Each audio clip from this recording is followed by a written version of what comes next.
Greetings, everyone, and I want to thank you first and foremost for being here and standing with Ukraine, partnering with us, and allowing us to be your hands, ears, eyes, and feet on the ground there.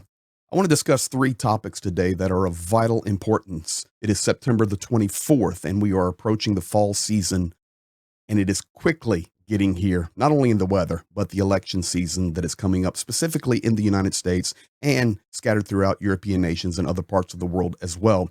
We know that this will absolutely affect the war in Ukraine.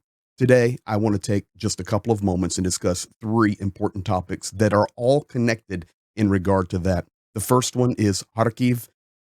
Kharkiv was struck and is being struck with cab or glide bombs. They are nonstop, and the city is being destroyed. I know that it has been destroyed day by day by day, but we are seeing an increase on that. And I would like to share that with you right now. War crimes are happening in Kharkiv. If you look to the picture to my left there, to your right, you will see a building that was just hit. In fact, here's a little bit of video coming from somebody's personal account that was shared. This is actually what is happening. Метростроители 40. He was giving the address.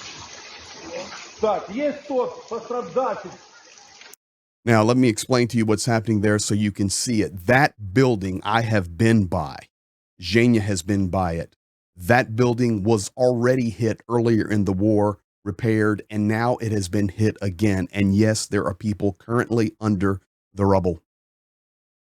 Our heart, our thoughts, and our prayers are with the rescue team and those that are suffering right this very minute. And right now, as I'm recording, it's September the 24th, 12:35 in the afternoon here, Eastern Standard Time.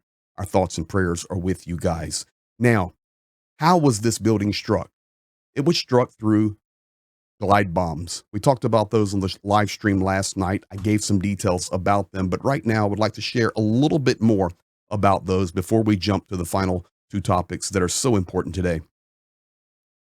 Basically, partners around the world, the United States and others, are trying to convince Ukraine that ballistic missile strikes 300 kilometers deep into Russia will not serve any long-term problems for the war that is happening in Ukraine, this invasion. The Russians continue, while these conversations take place, to raise the ground of Ukrainian cities located close to the border. It is nonstop. And guys, you do not hear about it. You do not hear about what is happening in the smaller towns, what is happening every day in places like Kramatorsk and Slavyansk. And now Pokrovsk getting more in the news, and we're hearing about Ugledar. We'll look more at that a little bit later. Pavlograd, and now, of course, as we discussed last night, Zaporizhia beginning to be hit at a very high level. I want to remind you that in the fall of 2022, I actually did some videos about this. You can go back and see those. Bakhmut was the first city to be hit with glide bombs, and the world looked at it and said, oh my goodness, we have to stop this. Those, my friends, were 250 kilogram glide bombs. And at that point in time, they had a range of 30 kilometers. I can remember so clearly sharing some of those videos, and on a live stream, people in the comments were going, I can't believe we are allowing this to happen. Dear friends, I would like to fast forward now to the fall of 2024, 2 years later.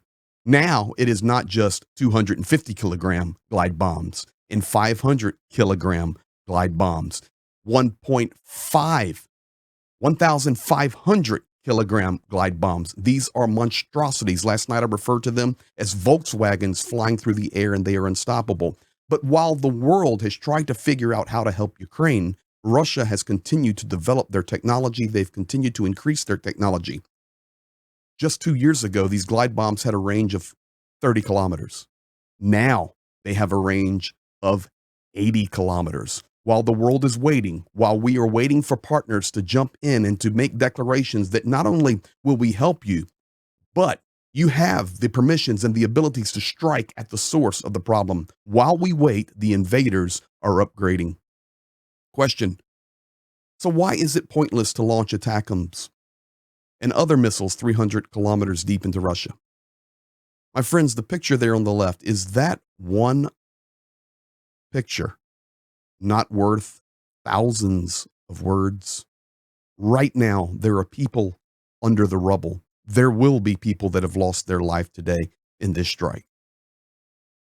And we continue to say no. The message from Ukraine today is, please help us save our people. I know that if you are here, that is a part of your heart cry. That is why you are daily focused on the community effort, the grassroots effort to help Ukraine. My message to you today, is to not give up. Secondly, Peter Pavel. Yesterday on the live stream, I was sharing that there was breaking news that he was coming out saying Ukraine needs to be realistic about its goals. And this is the former NATO general, and he has 100% been and still is, do not misinterpret this, a major supporter of Ukraine. He said that Kyiv would need to accept that some territory could remain under Russian control, at least temporarily. I told the guys on the live stream last night that I would update that today the best I could. Well, that is the update. The message and the narrative has not changed. There is a lot of stuff happening right now in the United States and throughout Europe and inside Ukraine in regard to Zelensky's peace plan, in regard to Zelensky's victory plan, in regard to Zelensky's plan to end the war. But we are hearing from other nations, Schultz yesterday reiterating, no, you cannot strike deep. Peter Pavel now coming and saying, we may need to consider. Let me make this very clear. I am still a Peter Pavel fan. That man supports Ukraine. I also have spent 12 months on the front lines of this war in Ukraine. And I'm here to tell you, it would be very difficult for Ukraine right now to recover their lost territory. The cost to their military, the cost to their livelihood, the cost of soldiers would be overwhelming for Ukraine. Now, my friends, that is if Ukraine stands alone. We must stand with Ukraine, not only in weapons, not only in technology, but there is going to come a time where if we want the bear to sit down, the West is going to have to stand up. That's where we are at. Because while we wait and while we twiddle our thumbs, the bear continues to develop. They continue to strike and to wreak havoc on the entire front line of Ukraine. And of course, throughout the remainder of Ukraine, as random missile strikes happen and destroy life and infrastructure. Peter Pavel, massive supporter of Ukraine, but right now, he is speaking reality.